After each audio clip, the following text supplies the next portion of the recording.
Welcome to everybody from all around the world.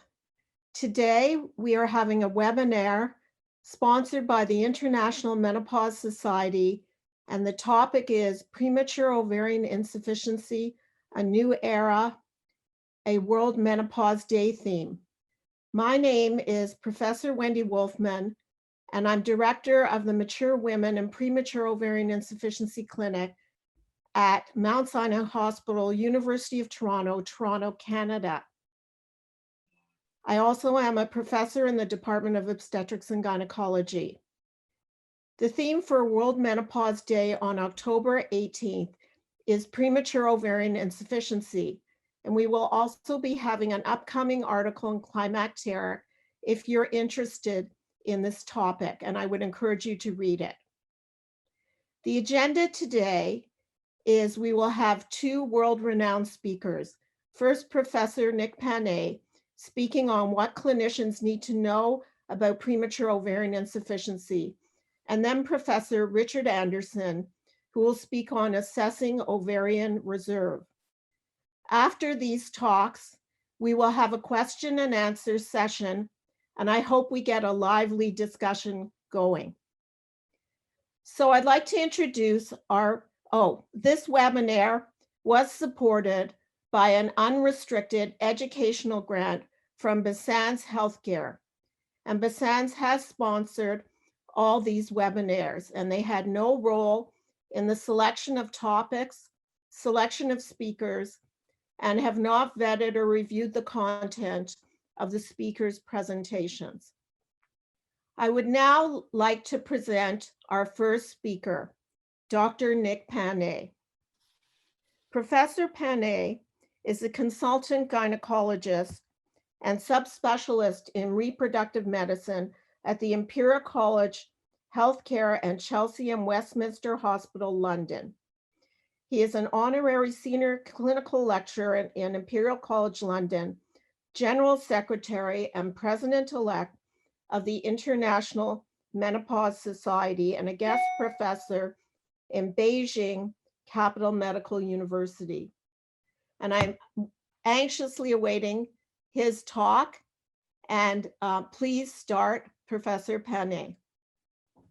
Thank you very much, Wendy. Thank you to the International Menopause Society for hosting this webinar, which I hope will help to put premature ovarian insufficiency on the healthcare map.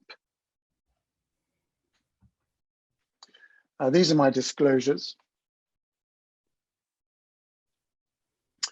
So as Wendy has said, we've been working hard to produce papers for World Menopause Day, which is this Sunday, the 18th of October. And I'm delighted that both Wendy and Richard have participated in producing this white paper, which I commend to you, on premature ovarian insufficiency, which brings to you the state of the art as we understand it regarding this condition. We have also produced information for women, and here you see the poster, and we've also produced a leaflet, which we hope will improve awareness of premature ovarian insufficiency in women in general, and hopefully encourage them to seek help sooner rather than later if they have symptoms which they suspect may be due to premature ovarian insufficiency. Now, there has been some confusion about the terminology for this condition, but I think most healthcare professionals now do understand this as being referred to as premature ovarian insufficiency, although other terms such as ovarian failure, premature menopause, primary ovarian insufficiency, or hypergonadotropic ovarian failure have been used. So this condition is the loss of ovarian activity before the age of 40 years and is characterized by menopause signs and symptoms, cessation of ovulation or amenorrhea for at least 4 months, hypoestrogenism, and high serum gonadotropin levels. And the European Society for Human Reproduction and Embryology, in their guidelines from 2015, stated that the serum gonadotropin levels should be at least 25 international units on more than one occasion, so 2 occasions for that diagnosis to be confirmed. More about that later in my presentation. Now I'd like to talk about the prevalence of this condition, which has often been stated as being around 1% in women less than 40 years and 0.1% in women less than 30 years. But a recent global prevalence study put the prevalence much higher at 3.7%, and particularly high in countries with low human development index. So there's a lot more that we need to do to understand how common the prevalence is, particularly as iatrogenic POI now is becoming more common as women are surviving chemo, radiotherapy, and other iatrogenic interventions. So the estimated incidence is around 1 in 100 by 40 years, 1 in 1,000 by 30, and 1 in 10,000 by 20 years. And it's estimated that 10 to 28% of women with premature ovarian insufficiency have primary amenorrhea. This slide gives an overview of the potential long-term consequences of premature ovarian insufficiency. And I'm going to run through this as an overview and then deal with each one of these categories in the subsequent slides. So I'm going to be talking about cognitive impairment, cardiovascular risk, impact on bone health, psychological well-being and quality of life, impact on fertility, autoimmune and thyroid disease risk, genitourinary symptoms and impact on sexuality, and also impact on mortality. And I do commend to you this paper highlighted in yellow, which recently published data from 11,000 Australian women on the multi-morbidity that this condition can cause. So first of all, bone health. Estrogen deficiency leads to decreased bone mineral density and increased fracture risk. And it's estimated that 8 to 27% of women with premature ovarian insufficiency are affected by osteoporosis. And studies have consistently shown lower bone mineral density of the hip and lumbar spine in women who suffered with POI compared to those who went through a natural menopause. Cognitive function. It's well recognized that POI from bilateral oophorectomy increases the risk of dementia and Parkinson's. And Walter Rocker at the Mayo Clinic has done a lot of work to show this. It's important that the detrimental effects on cognition, if women are not given adequate hormone therapy, should be explained before planning any surgery to remove the ovaries under the age of 50. And it mustn't be underestimated the negative impact that POI can have on psychological well-being and quality of life. So it's vitally important that these women have easy access to psychology and psychiatry services, and also patient support groups, which is essential, I believe, in keeping the mental health of these young women as optimal as possible. And IMS can help to signpost support organizations if you would be interested in this. What about sexual and genitourinary function? Sexual problems are often due to psychological stress and infertility, as well as hormone deficiencies. And these symptoms may present as vaginal dryness, irritation, loss of libido, and dyspareunia. And certainly much more work needs to take place to quantify the degree of problem in terms of libido and this condition. Cardiovascular risk. It's well recognized that there's increased cardiovascular disease mortality, and there have been numerous recent meta-analyses indicating this. And there's early onset coronary heart disease, and this is thought to be due to estrogen deficiency, leading to endothelial dysfunction and premature atherosclerosis. With regards to fertility, there is only a small chance of spontaneous pregnancy, but nonetheless, it is important that women should be aware that there is this chance. And so if they do not want this to occur, then they should continue to use contraception for a number of years after the diagnosis. Pregnancy rates with remaining autologous oocytes are not usually enhanced by fertility treatments. And the best chance of pregnancy is via ovum donation IVF. So we now move on to the etiology of this condition. And it is frustrating that despite so much research, the idiopathic category is still the biggest group where no identifiable etiology has been found. In terms of genetic causes, these are often X-linked, and one of the commonest genetic causes is Turner syndrome, monosomy XO, trisomy, deletions, translocations, and of course the genetic condition of Fragile X, where there is an FMR1 gene mutation.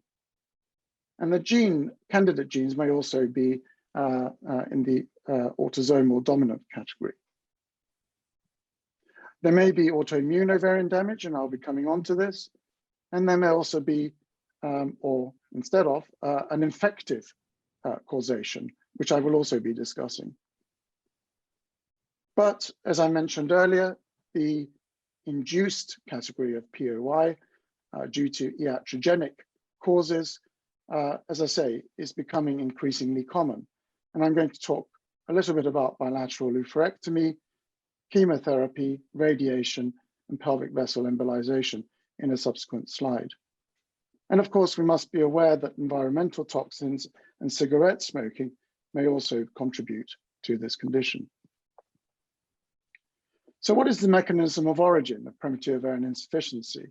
Well, fundamentally, there may be a preliminary decrease in primordial follicle pool and/or accelerated atresia of follicles and/or defective maturation and/or recruitment of primordial follicles.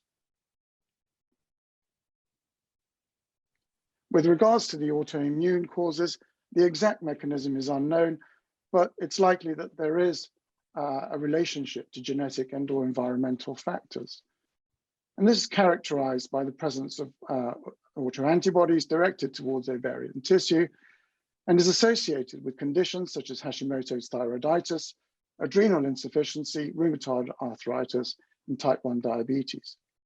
Potential factors involved in these include HLA, cytokines, and cell and antibody-mediated immunity. And autoimmune mechanisms involved in the pathogenesis of this condition account for about 4 to 30% of POI cases, depending on the data that you look at. There is this frustratingly large idiopathic category where no clear etiology has been found, but it is we are beginning to recognize that there are polymorphisms in the ESR1 gene, which codes for the estrogen receptor, and that this is perhaps one of the associations with idiopathic POI. And of course, there is also the possibility, and more data is required regarding this, that POI occurs as part of an overall aging syndrome. So I mentioned earlier about induced or iatrogenic POI. This is particularly so with chemotherapy involving anthracyclines and alkylating agents. Depending on the dose and the type of chemotherapy, there may be a chance of recovery of some ovarian function, but that depends on the regimen and the age of the patient. The younger the patient, the better the chance of recovery. Radiotherapy and 1-grain childhood malignancy can be sufficient to cause premature ovarian insufficiency. Cigarette smoking has been linked, certainly with a younger age at menopause. Bilateral oophorectomy for obvious reasons, and other pelvic surgery which might interfere with the ovarian blood supply. And these are some of the links, some of the risk factors associated with POI. Smoking, genetic factors we've mentioned, chemical exposure. Family history is very important to look for menstrual abnormalities, a family history of POI. Nulliparity has been linked, surgery I've mentioned. Recreational drug use can also be associated with this condition. And it's really important, and this is one of the key messages I want to come out of my presentation, that we must investigate irregular menstrual cycles sooner rather than later in order to make a timely diagnosis. The sooner we make the diagnosis, the sooner we can get on with treatment that will maintain quality of life and well-being and long-term health. So I've already started to mention how these women may present, typically with vasomotor symptoms, hot flushes, sweats, sleep disturbances, etc. But they may not have these classic symptoms. So we should be mindful that they may present with mood lability, insomnia, irritability, anxiety, and depression. There may be the urogynecological and sexual symptoms, which I mentioned, or there may be stigmata of autoimmune disease like vitiligo, hair loss, alopecia, and goiter. And of course, we mustn't forget that these women may present, the couples may present with subfertility. So in order to make the clinical diagnosis, it's important that we take a careful menstrual history, a careful family history, perform a gynecological examination. Symptoms, I've mentioned before, very important to be mindful that it may not be the classic vasomotor symptoms. And this is the diagnostic workup that we would perform when investigating somebody with amenorrhea, possibly due to POI. If pregnancy is suspected, obviously that needs to be excluded. The gold standard for assessing POI is through 2 follicle stimulating hormone levels performed at least 4 to 6 weeks apart with a value of at least 25 international units. Do not make the diagnosis on one result. That's how sometimes we get it wrong. And this is a very profound diagnosis to give somebody if it's incorrect.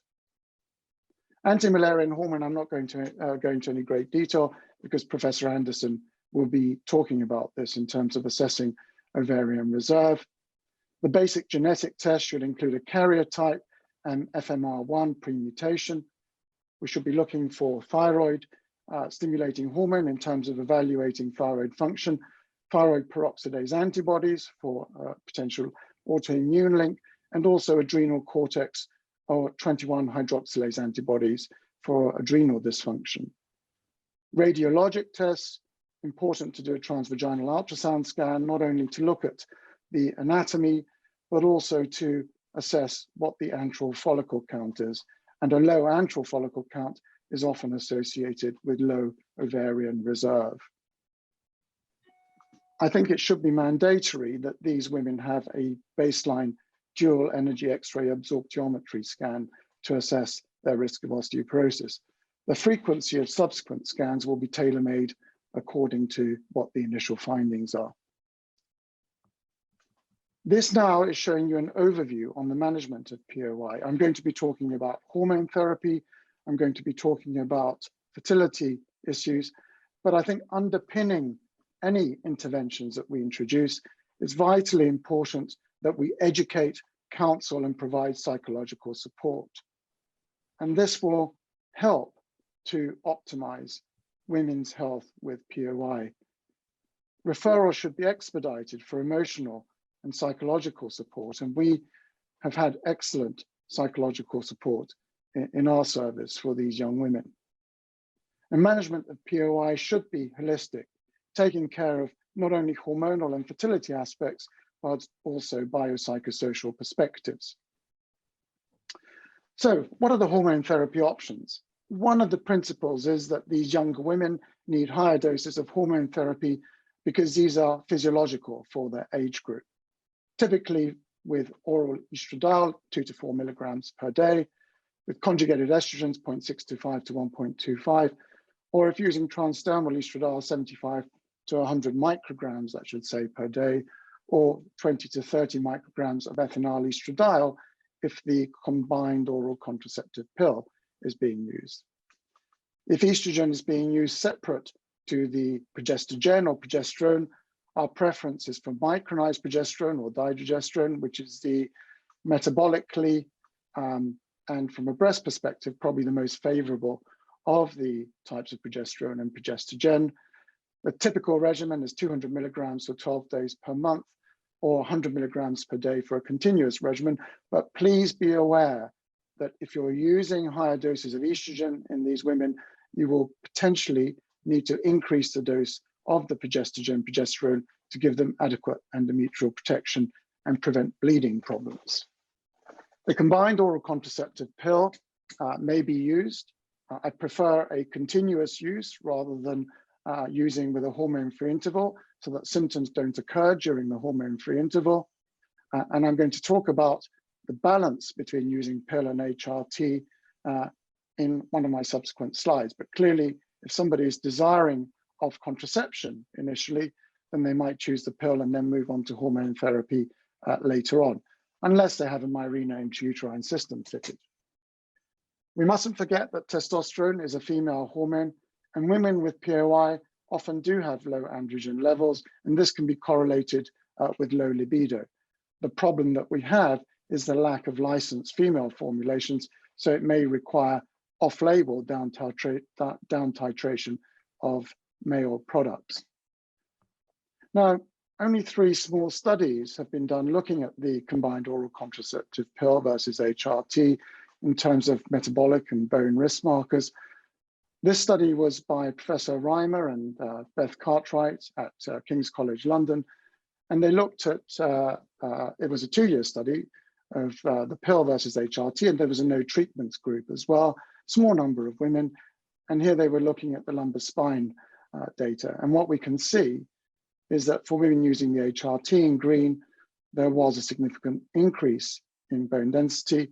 For those on the combined oral contraceptive pill, there was neither an increase nor a decrease, a stabilization if you like.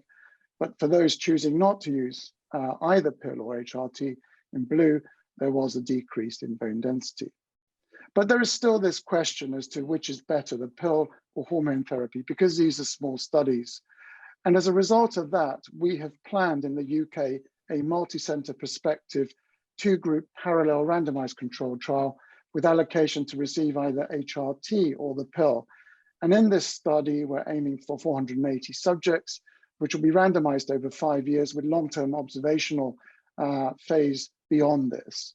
The primary outcome measure will be lumbar spine density at 2 years, but we will be looking at other outcome measures throughout this study to try and answer the question of which is better, pill or hormone therapy in women in whom they don't have a particular preference. So more on considerations. Whilst administering hormone therapy, we should take into account the requirements and needs and desires of our patients in terms of deciding the route and method of administration. There should be at least an annual review looking at the hormonal, metabolic, and bone risks of that particular individual. Our preference is for use of 17-beta estradiol, which is easier to monitor than conjugated equine estrogens, and does seem to metabolically and from the bone perspective have a better outcome from the smaller studies. But as I said, we need better data.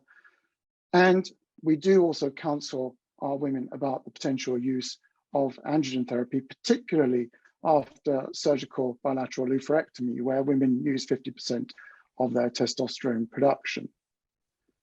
And I would commend to you this global consensus position statement, which was coordinated by Professor Susan Davis, currently president of the International Menopause Society. And as you can see there, involved a number of the societies that are stakeholders in managing women that might require testosterone supplementation. I think this is a great overview based on a meta-analysis of the data performed at Professor Davis's unit in Melbourne, which gives us the state of the art of prescribing testosterone and also monitoring of its usage. I'd now like to turn to women with POI and special issues associated with hormone therapy. Just little vignettes, really. For Turner syndrome, as with other causes of POI, MHT should be offered throughout the normal reproductive lifespan. Women with fibroids are not necessarily contraindicated to hormone therapy use. They just need to be monitored with scans maybe once a year. Obesity, the transdermal route is preferred because it avoids the prothrombotic effects of oral hormone therapy. Hypertension, as long as it's well controlled, is not a contraindication for use. And again, the transdermal route is the preferred route. BRCA gene mutation, yes, MHT conventionally contraindicated in breast cancer survivors with BRCA gene mutations, but MHT should be considered as an option for women with the BRCA mutations after risk-reducing bilateral salpingo-oophorectomy, as it does not seem to significantly attenuate the benefit of the surgery. Migraine, not necessarily a contraindication, but the transdermal route is recommended, starting with a low dose. Endometriosis, even after hysterectomy, we should still consider giving progesterone to prevent flare-up of the endometriosis and prevent endometrioid adenocarcinoma. And women with a prior history of VTE, again, transdermal is the preferred route. Important to work carefully with a hematologist to work out the pros and cons for that particular individual. And finally, I'd like to end with some take-home messages from the fertility perspective. It's possible that exogenous estrogens may have favorable effects on allowing ovulation to occur by suppressing FSH levels, particularly if they're below 15. Ovulation of any remaining oocytes, of course, the chances of fertility are still low, of course. Gonadotropins are ineffective in achieving ovulation, and GnRH agonists do not improve ovulatory rates. And combined contraceptives should, of course, be avoided in women who wish to get pregnant and wish to maintain the chance of achieving a pregnancy. In terms of IVF, donor oocyte IVF is a very successful treatment choice. In many units, the rates of pregnancy are over 50% with donor oocytes. In women undergoing chemo or radiotherapy, IVF with embryo freezing provides increased chances for future pregnancy. IVF with preconception genetic diagnosis can reduce the transgenerational transmission of identifiable genetic mutations.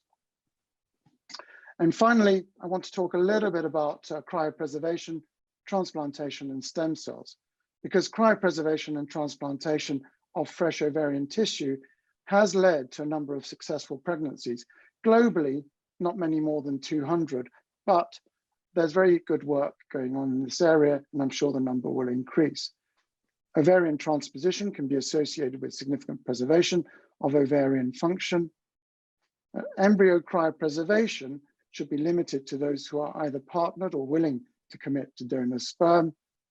Human ovarian tissue cryopreservation should be considered experimental, despite the successes so far, and until we are doing that more routinely in units. And the role of activation of primordial follicles, stem cell therapy, platelet-rich plasma, and human oogonial stem cells is under current investigation and should be regarded as being experimental rather than routine process for treating fertility problems with POI. So, ladies and gentlemen, I'd like to leave you with these important take-home messages. We need to improve awareness in young women so that menstrual disturbances and symptoms are investigated promptly. We need, therefore, to improve the efficiency and accuracy of diagnosis of POI by healthcare professionals. And I'm delighted that Professor Anderson is going to be talking about prediction of POI in his presentation. Early institution of effective treatments is imperative to improve quality of life, long-term well-being, and prevent early bone loss and early metabolic adverse changes. And from primary care, there should be early referral to specialist services where required, not just menopause, but fertility and for psychological support. And we need ongoing monitoring through registries as well as clinical trials to optimize quality of life, psychosocial, psychosexual, metabolic, and bone health in this condition. And finally, I'd just like to leave you with this infomercial, if you like. At IMS, we have a free educational program called Impart, and after completion of the level 1 modules, you will receive a certificate of completion and also complimentary introductory membership of IMS for 1 year. So we look forward to all of you taking this course and joining our society. And thank you very much for your attention today. Thank you so much for that wonderful overview, Nick. And I will just tell our wonderful audience who are situated all around the world that if you have questions and answers, just push your Q&A button on the bottom of the Zoom, and we will try and address ourselves to them at the end of Dr. Anderson's talk. So it gives me great pleasure now to present Professor Richard Anderson. He's a professor of clinical reproductive science at the University of Edinburgh and a consultant in reproductive medicine at the Royal Infirmary of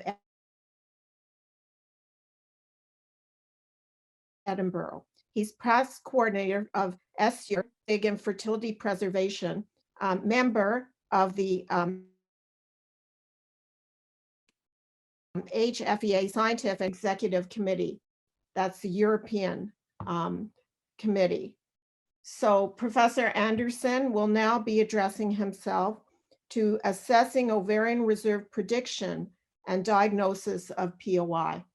Thank you, Professor Anderson. Thanks very much, Wendy, and thank you very much to the Society for the opportunity to present on behalf of the International Menopause Society on this really important day. And it's fantastic to have such a large and international audience today. It's a great honor to speak to so many people from around the world. So as you gathered, I'm going to talk about assessing the ovarian reserve in prediction and diagnosis of POI. I'm going to specifically focus on AMH for two reasons. One is that it's clear that it's the best molecule that we have to discuss this in this context. Secondly, it's where all the data are. So antral follicle count by transvaginal ultrasound, Professor Panay highlighted that as an alternative way of assessing the ovary. I'm not going to discuss that in any depth. As I say, there is very limited data in the relevance to POI. And in the context of assisted reproduction in ovarian stimulation, it's clear that it has substantially more inter-individual variability than AMH and really has still substantial problems with that. Although if you don't have AMH available, it certainly is an important adjunct to investigation and assessment of these patients. So these are my disclosures. I guess work with Roche Diagnosis is particularly relevant to my talk here today. So this is an immunohistochemical image of a monkey ovary, in fact, not a human one, but the similarities are striking. And what you see in brown is the staining for AMH in the granulosa cells in these growing follicles. And what you'll notice is that it's not present in all follicles. Where it is in the granulosa cells of preantral and small antral follicles. Where it isn't is particularly important, and that's in the pre-ovulatory follicles here in the red, and also not in the corpus luteum. And what this means is that AMH is relatively stable compared to other hormones across the menstrual cycle. So in keeping with that, there are very robust data now on which follicles actually make the most AMH and what makes the biggest contribution to what we actually measure in serum. And if we look at what the follicle content of AMH is, and you can see here data by follicle diameter, this is aspirated single follicles from human tissue, you can see that it rises to really quite a sharp peak around the 7 to 9 millimeter diameter. And of course, that's the diameter at which follicles are just being selected towards dominance and then going on to ovulation. Looking at ultrasound data in humans, in women, and we were able to, in a similar analysis, to show that actually it is these 5 to 8 millimeter follicles that make up the greatest contribution to circulating AMH. And in fact, you can calculate that that population of follicles in that 5 to 8 millimeter range make up about 60% of serum AMH. And in fact, the larger follicles up to 10 millimeters actually have a negative influence on the amount of AMH in the circulation. So it is these smaller growing antral follicles that make up the biggest circulatory contribution. The other basic piece of information I think it's important to have in mind when interpreting these values is what the normal range is in relation to the age of the patient that you're assessing. And this figure here with these various wavy lines shows the normal range of AMH from birth right through to age 50. And the red line in the middle is the important one. That's the mean level in women, females across the whole lifespan. And what you'll see is here's this very important peak around the early 20s, about age 24, and then this substantial decline down to the menopause. But there's also some intriguing other aspects, particularly this neonatal peak and then a rise through childhood. And actually, I think also importantly, this wobble around the time of puberty, and in fact, even probably a small decline in AMH levels after the onset of puberty. And that's particularly important if you're assessing teenage girls, to bear this in mind. Of course, underpinning that, we have this more constant change in the ovarian reserve, the actual number of non-growing follicles declining. And you can see here in a logarithmic scale in this data from Wallace and Kelsey, really giving us the best model of the number of non-growing follicles. So you can see here in this later stages that there's very clearly a parallel between these two factors declining, but in early life, childhood, adolescence, it's perhaps more complicated. And as I say, we therefore have this slightly challenging area of what's going on in the ovary around the time of puberty, resulting in this decrease in AMH levels, perhaps for 3 even more years from the onset of puberty. So, of course, that decline from 24-ish onwards immediately makes you wonder about what is going on around the time of the menopause. And this area investigation actually goes back quite a number of years now. And I think this is perhaps the first paper from DeVette and colleagues published in 2002, which started demonstrating some longitudinal data, so more than one sample from the same woman. You can see here, this is the same woman with AMH measured twice, with the line joining them for FSH, AMH, and antral follicle count.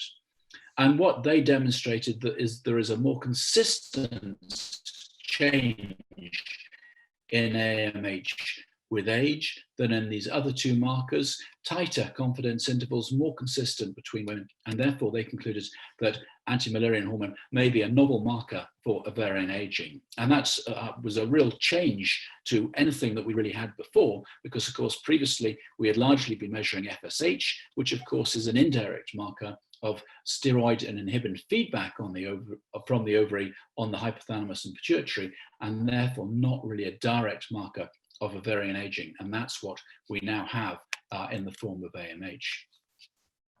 So that led to a number of studies over the years that followed that have looked at analysis of AMH levels in relation to the menopause, both in terms of diagnosis and prediction. And one of the most important initial longitudinal studies, because that's what you really need, is to follow women longitudinally, was this study from the Michigan Bone and Health Metabolism Study, a relatively modest number of 50 women, but they were followed annually over a 6-year period from the initial age of 42. And you can see here how their AMH levels fell with really quite good tight confidence intervals down here to becoming undetectable about 5 years before the final menstrual period, which is plotted at time 0 here. And in parallel with that, of course, you have a decline in inhibin B, but with wider confidence intervals, and the familiar rise in FSH across the same time. But these are perhaps not quite so discriminatory, and in a mathematical analysis of that, it was really AMH that stood out as the most accurate and significantly predictive factor relating both to time to final menstrual period and the age at that event, with FSH and inhibin B being less predictive. So this study and the data in this have been replicated a number of times, and I'll show you some of the newer data. But I think this finding of it becoming undetectable about 5 years before the menstrual period is really a technical issue related as much to assay sensitivity as anything else. And what has changed very much since that study and those of that time were published is the development of more sensitive assays from the major manufacturers. So we now have automated assays from Beckman Coulter and from Roche Diagnosis, and more sensitive assays also from Ansch laboratories in the US, which through their automation are more reliable, they're more reproducible and more precise. And they're also, compared to the earlier generation of plate ELISAs with 96 wells that required pipetting into all of them, they're a lot more sensitive, about 10-fold more sensitive. So the limit of detection of these assays now is about 0.1 picomoles per litre or 10 picograms per mil. So some of the data I'm going to show you later use this 10 picograms per mil value. And it's worth just remembering then that this is essentially the sensitivity to the assay, and it means that below that, AMH is essentially undetectable using current assays. There's still some issues with differences between these assays, and you know, that still remains an issue. There is still no international standard for human AMH that these assays can be calibrated against, but by and large, for most women, they give pretty comparable results these days.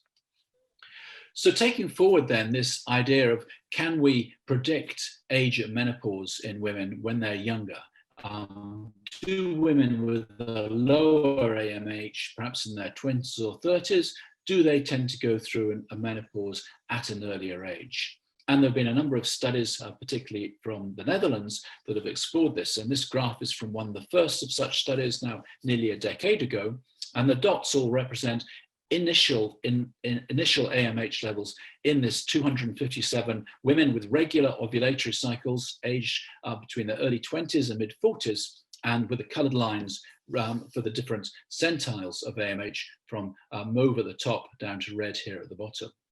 And when those women were reassessed after 11 years, and you can understand that these studies are, you know, seriously burdensome, they take a very long time, 1 in 5 of them roughly had become menopausal, and what they were able to show was that those women who did in fact have a lower, younger age at menopause. So these women now at the red level here were on this red distribution of AMH, whereas the women with a higher initial AMH had a shift towards a higher age, a later age of menopause in the mauve columns.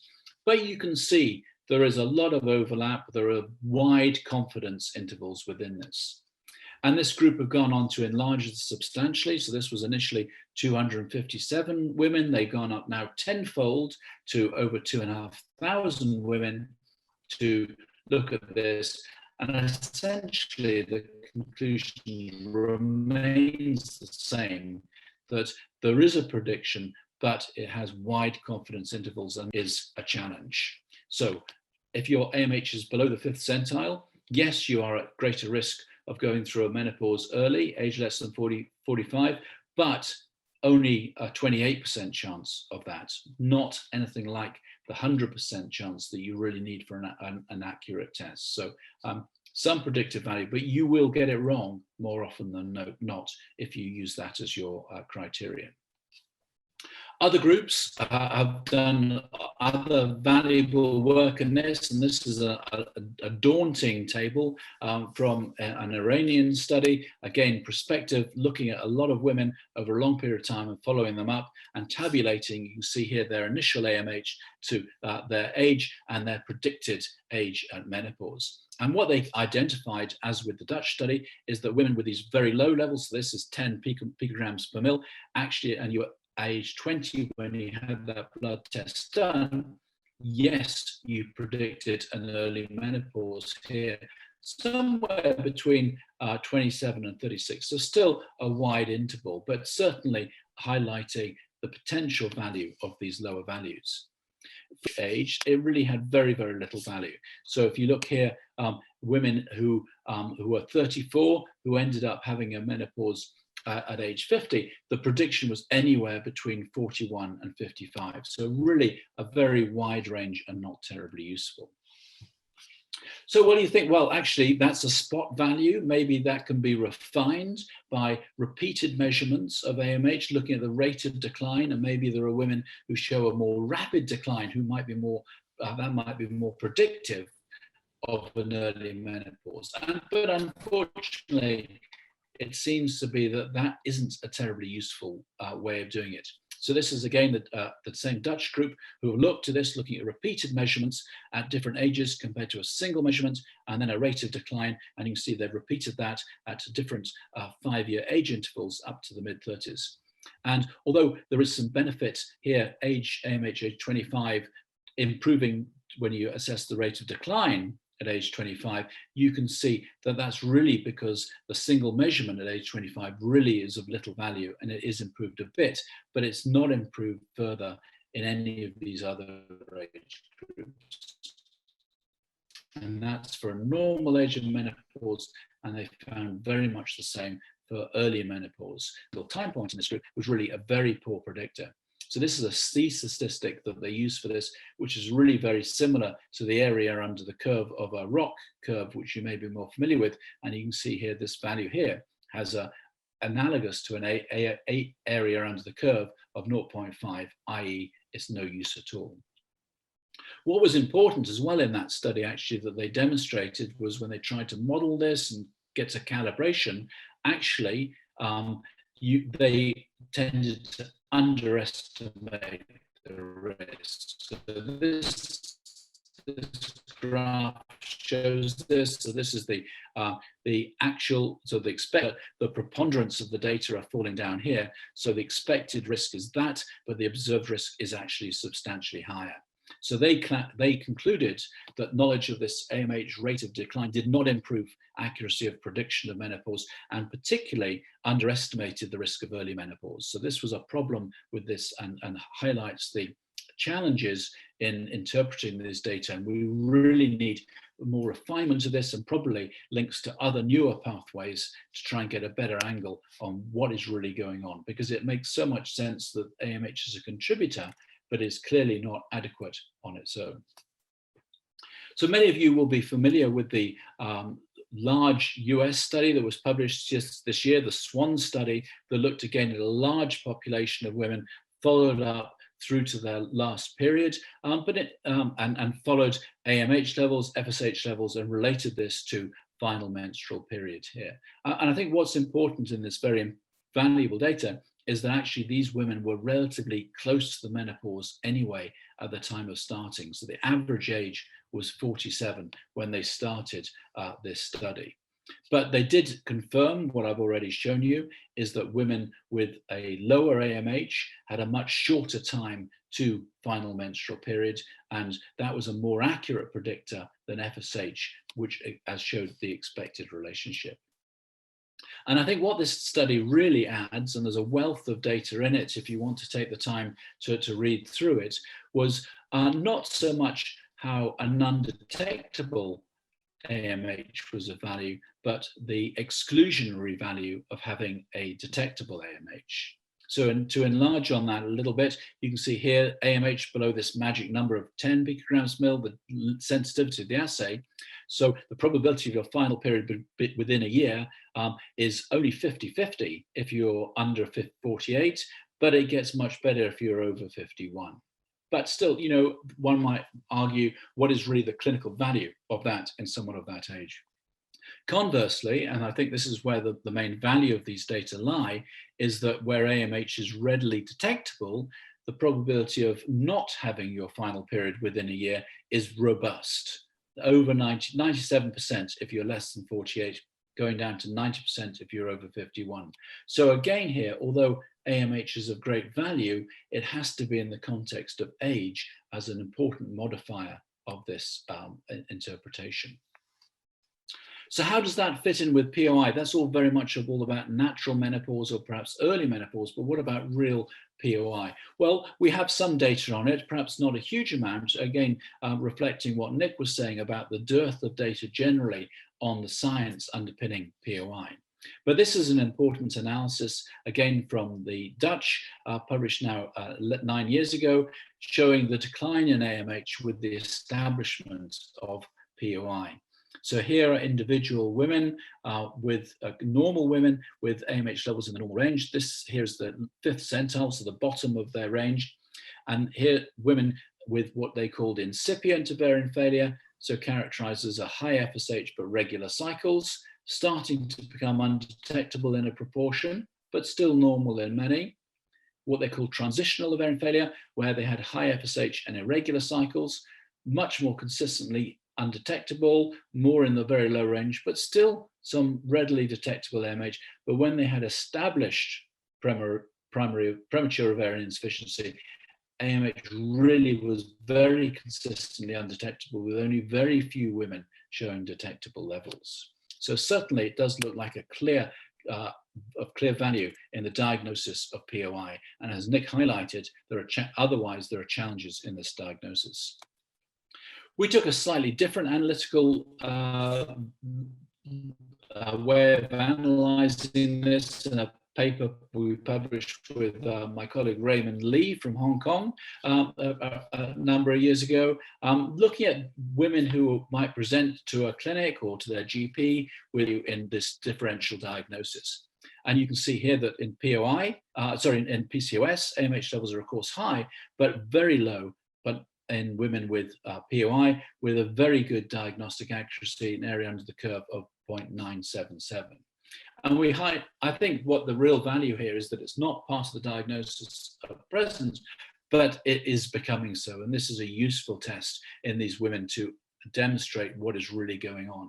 And I think it's particularly useful when they have that common clinical situation of a woman has a period of amenorrhea for a few months, and she has a blood test that shows a high FSH, a low estradiol that looks worrying, but then her cycles return for a few months, and a blood test then shows a much more normal FSH, and she's falsely reassured. And AMH will not become normal under those circumstances. It will remain very low and will help in the misdiagnosis, the misreassurance of some women who are misled that things are really actually in difficulty here.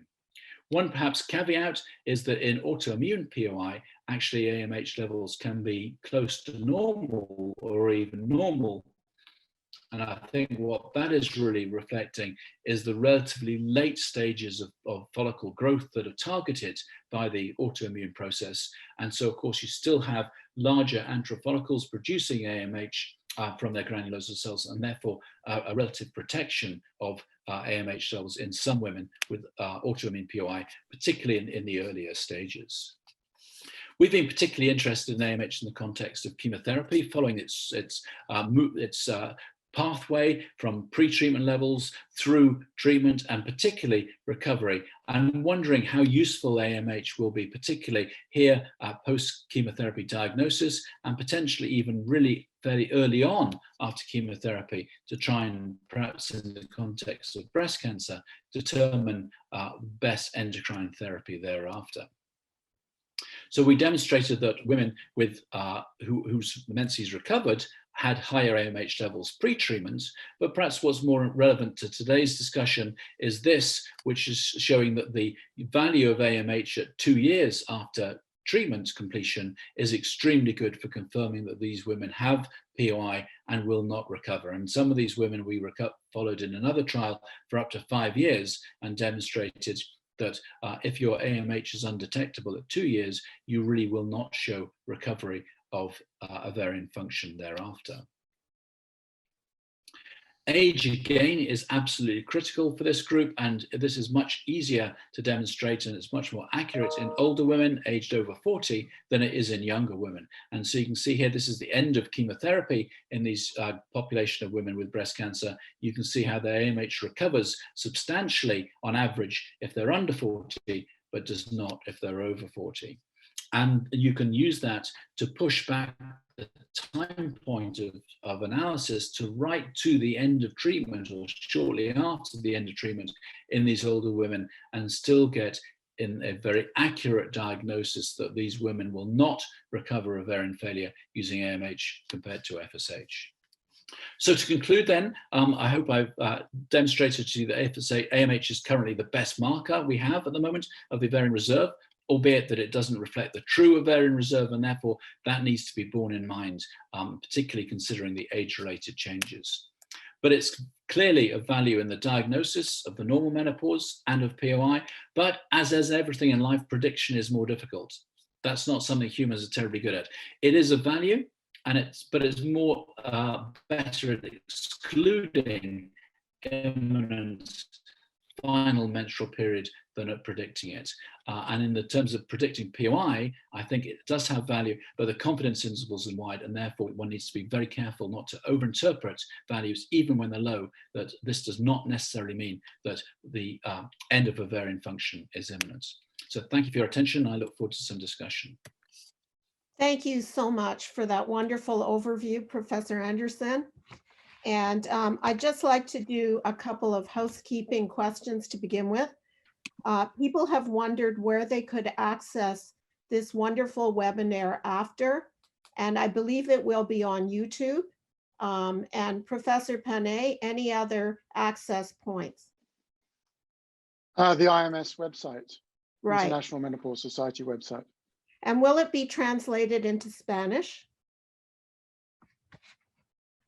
I don't know the answer to that, but as there Not has by been a you, Nick. request, as there has been a request, Yes.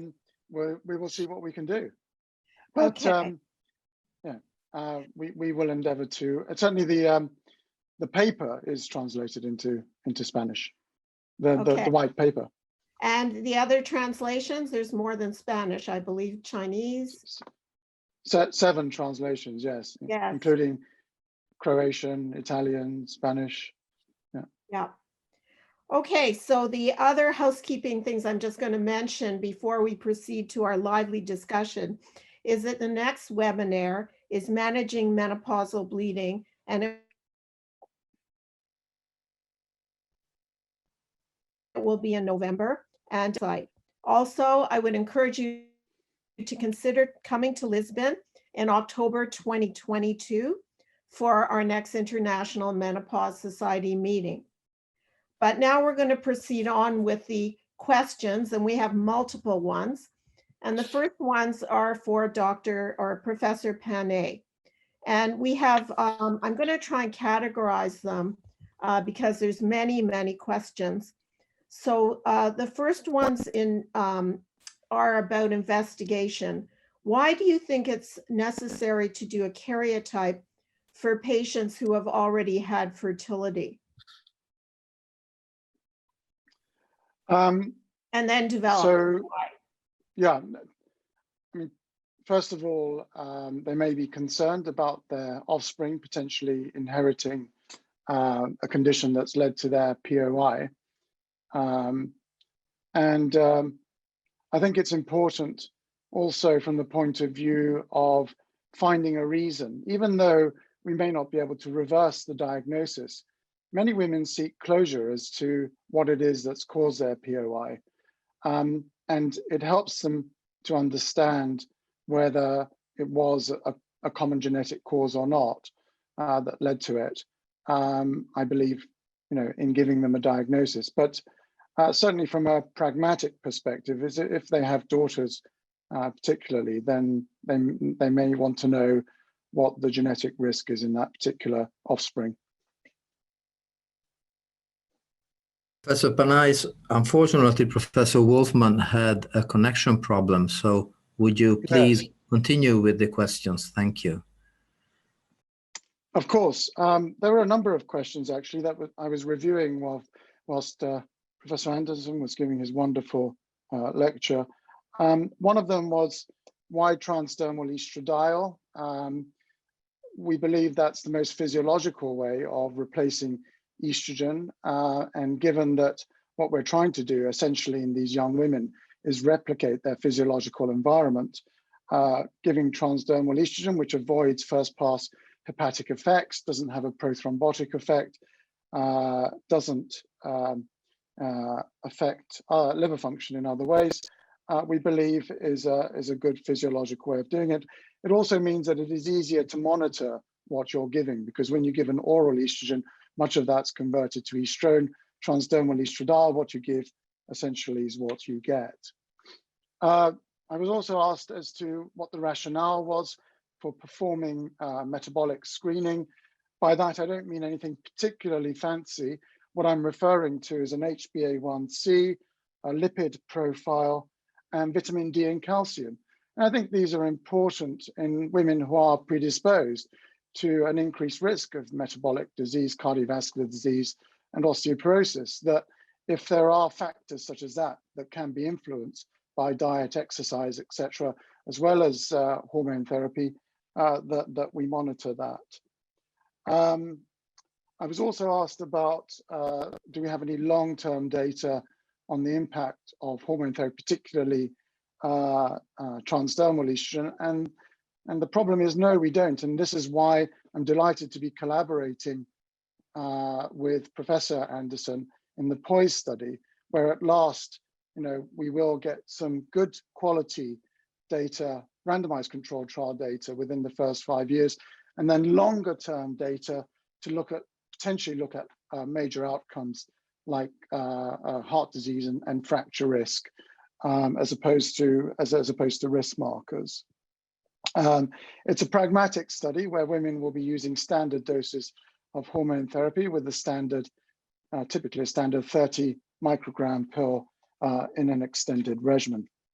Another question, which I'll bring in Professor Anderson, actually, if he's agreeable to it, is about DHEA. I know in some countries DHEA is favored rather than testosterone for hormone replacement. And I think where the alternative is not to have an androgenic preparation, I think that's fine, but it is more difficult to monitor, and there are far less data for DHEA rather than transdermal testosterone in terms of metabolic health, in terms of efficacy from the point of view of low sexual desire and arousal, etc. But I know that Professor Genazzani, for instance, has published on this subject, and he feels confident in using it in his patients. But I'd be interested for Professor Anderson to comment on DHEA from the fertility perspective, because it has been used quite frequently for that, perhaps with not a huge evidence base. Yeah, thanks, Nick. Yeah, it is. There's certainly quite widespread around the world use of either testosterone itself or DHEA for promoting the ovarian response in women with a poor ovarian reserve. Either they've had an IVF cycle and didn't go as well as possible, or their AMH is low and it's expected. So there are Cochrane reviews on both preparations, actually, that are not as negative as you might imagine. They as invariably the case, conclude that more evidence is needed, but there is a suggestion with both preparations that there might be an increased number of follicles that are recruited, and therefore potentially a greater number of eggs that are obtained, and therefore greater opportunity for a pregnancy. I think we don't have robust, large enough RCTs on this as yet, but it's certainly, to my mind, the data look really quite interesting, and there is a biological rationale for it. In androgens are thought to drive the growth of small follicles, so I think that basis for it makes a lot of sense. And I think in the case of DHEA, there's relatively little downsides to it as well, actually. I think some women do have some side effects from it, relatively modest perhaps, but not intolerable. I'm perhaps more cautious about the use of testosterone in that context, because I think that is easier to overdo. But I think there's certainly some merit in further exploring DHEA in that context. So we have a number of questions from Professor Naftalin. Thank you for watching our webinar. Some of them, I think, are generally sort of educational. What is the function of AMH normally? Where is the AMH receptor? And do males have AMH or an analog of that? Yeah, so men have huge amounts of AMH, actually. It's much more of a bit like testosterone, it's much more of a male hormone than a female hormone, just in terms of quantity. And that's particularly the case in childhood. So boys have huge circulating levels of AMH that decline abruptly at the time of puberty, because it's produced by Sertoli cells, and it's actually a marker of Sertoli cell maturation. Quite what the function is, I think no one really knows, but certainly quantitatively, it is much more of a male hormone than a female. And of course, its original biological function is to cause regression of the Müllerian tract. That's why males don't have a uterus, because Sertoli cells produce AMH, and that's the one really definitive physiological function for AMH. Hi, I'm Professor sorry Wolfman about is, the technical about to rejoin problem. us. I'm really sorry about that. My computer just all of a sudden problem. went down. Yeah, Nick's been leading a great discussion. Okay, great. So I'm not sure what you spoke about treatments, Did you talk at all about how long you need to treat patients with POI? No, but that's a very important question. And I think we're all unified on this, that the treatment with some form of hormone replacement should be at least until the average age of the menopause, which is 51. That doesn't necessarily mean to say that hormone therapy should be discontinued at that point. There, from that point onwards, needs to be the discussion that you have with your naturally menopausal patients as to the pros and cons. And of course, you'll be taking into account quality of life, but also bone density and metabolic issues in deciding whether to continue. And of course, at that point, breast screening will start as well, and the risk factors regarding breast cancer become more relevant. But prior to that, even with hormone replacement, the risk of breast cancer, we believe, is no higher than those women whose ovaries would have been working normally. Okay, and what about, I had a question about bioidentical hormones. Yeah, so we touched on that with transdermal estradiol and why we might use estradiol transdermally, also from the monitoring perspective. But talking in terms of the progesterone being bioidentical, there's some evidence that micronized progesterone has a more metabolically neutral effect. It doesn't attenuate the benefits of estrogen on lipids, lipoproteins, insulin resistance, arterial compliance, and also a more pro-apoptotic effect rather than a proliferative effect on breast epithelial cells.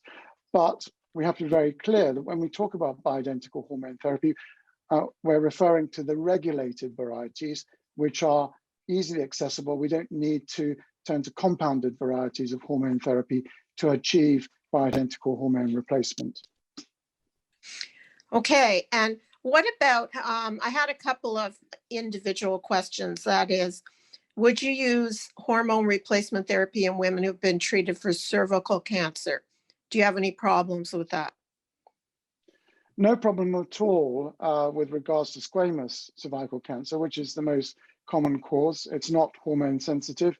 There's a little bit more controversy about adenocarcinoma of the cervix, but we do use it in that instance as well, but depending on the scenario. But if we have somebody who's young and would have significant risk factors for not using any hormone therapy, then the pros would outweigh the cons in that situation. But certainly no problem as far as squamous is concerned. And what about ovarian cancer survivors? It's a bit more controversial, but if you have a look at the data from the Royal Marsden Hospital, Professor Eales, she shows that they have a longer disease-free interval and reduced mortality, generally speaking, if they have had treatment for ovarian cancer and they're randomized to hormone therapy versus no treatment at all. But there's more controversy in terms of endometrioid ovarian cancer, for instance, that may be hormone sensitive, and then it has to be decided on an individual basis. Okay, and would you ever use bisphosphonates to treat bone in patients that have POI? We try to avoid the use of bisphosphonates in patients with POI. First-line treatment is hormone therapy. However, if you have somebody who has a hormone-sensitive tumor and whom you're worried about their bone density, then within a specialized setting with appropriate monitoring, we do occasionally go down that route. But it's where we feel that the risks of hormone therapy would be too high. What dosage of oral contraceptives are you doing in your bone study, Nick? Yeah, we dealt with this one. This was 30 micrograms typically. We want them to be on a typical pill or hormone therapy regimen, but we're not saying it has to be one specific pill, one specific type of hormone therapy. It's a pragmatic trial. What kind of metabolic screening do you do for follow-up of these patients? Yeah, again, we touched on this before. We do a lipid screen. We check their HbA1c, calcium, vitamin D. Nothing particularly fancy. Okay, and for Dr. Anderson, I'm sorry, my screen conked right when I was receiving the beginning of your question, so maybe these will be redundant. But what is the function of AMH? Gosh, that's a very difficult question, actually. I think the main function of AMH is probably within the ovary to regulate follicle growth.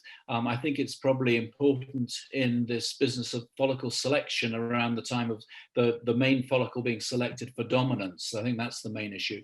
Quite what it might be doing elsewhere in the body is very unclear. There's some intriguing data from animal models that there are hypothalamic receptors for AMH, particularly in the regulation of GnRH secretion, and that's being linked in animal models to PCOS, but there are not clear human data supporting that.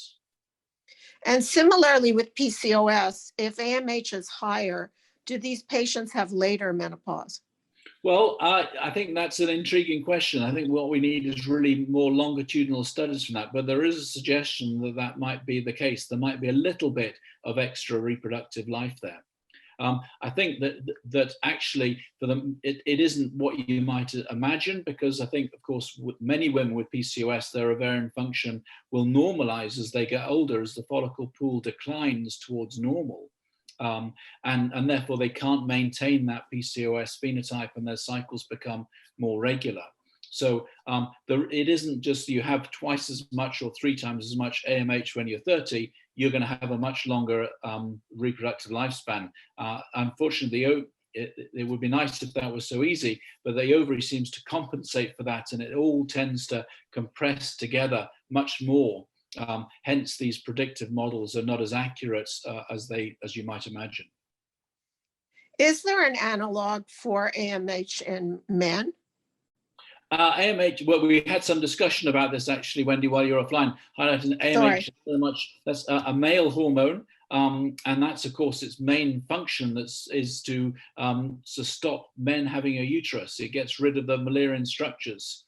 And there was a related question to that actually about when AMH starts becoming detectable in females, and it is there in late gestation once follicles start to grow, because follicles start to form from about 17 weeks of pregnancy, and then you start seeing growing follicles in the fetal ovary from the mid part of pregnancy onwards, and then you will find detectable AMH. But of course, it would be a disaster for a female fetus to be exposed to AMH early in gestation, because that would result in an absent uterus, absent Müllerian structures, as indeed you find in Swyer syndrome.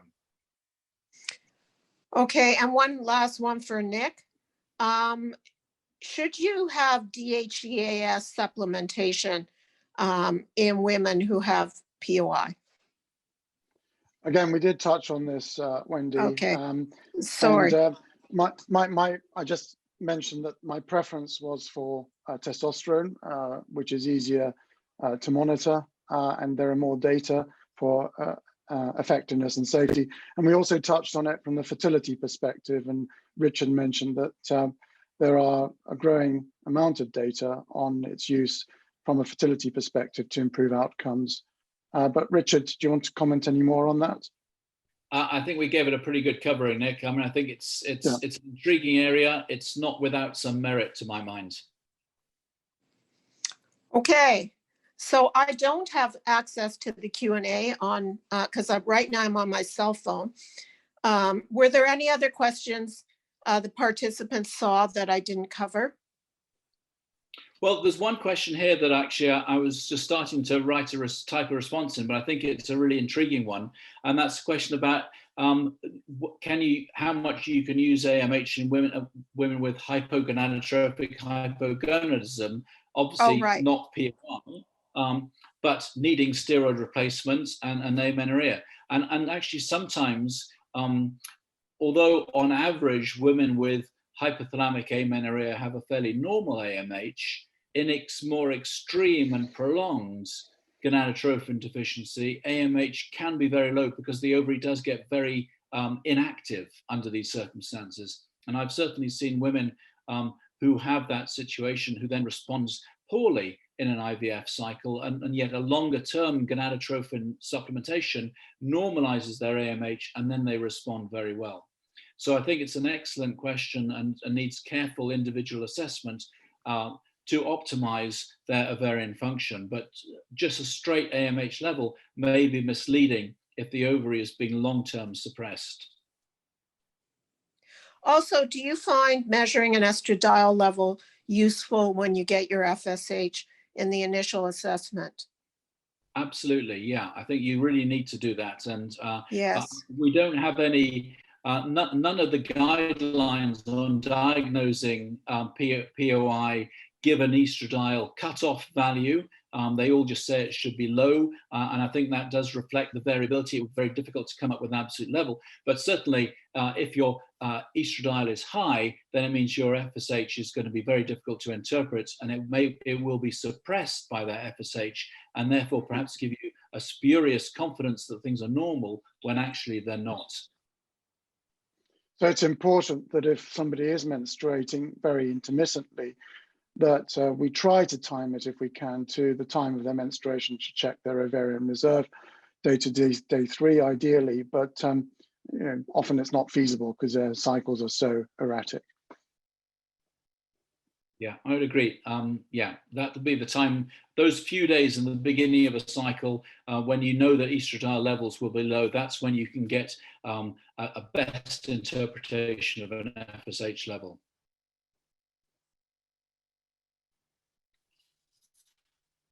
I think we might have. I think we've lost Wendy Professor again. Wolfman again. But the phone is given up. Yeah. Ah, there Hello? she is. Okay, You're sorry. I back. don't know what's wrong with the internet here, but if you're Bandwidth has been initiating, used. if you're initiating hormone therapy, how long would you let someone be amenorrheic before you initiate hormone therapy? So if you have someone who's sort of sputtering, that is getting a period at 3 times a year and has an elevated FSH but normal estradiol, would you initiate, or low estradiol level but not really low, would you initiate hormone therapy then? Yeah, I mean, you individualize it, but I have a low threshold for initiating hormone therapy. I think it's important in terms of maintaining their well-being, making sure they're adequately estrogenized in terms of their bones and in terms of their metabolism, but also sometimes because they're having anovulatory cycles, potentially they could have endometrial proliferation or hyperplasia and then have very heavy periods. So it prevents that from happening as well if you regulate their cycle sooner rather than later. Right. So I'd like to thank our participants, Professor Anderson and Professor Panay. And I'd like to thank the International Menopause Society in Bassans for sponsoring this event. And I'd like to thank all the people around the world who listened to our Zoom webinar. And I apologize about the internet here. So thank you very much and have a great day and stay safe.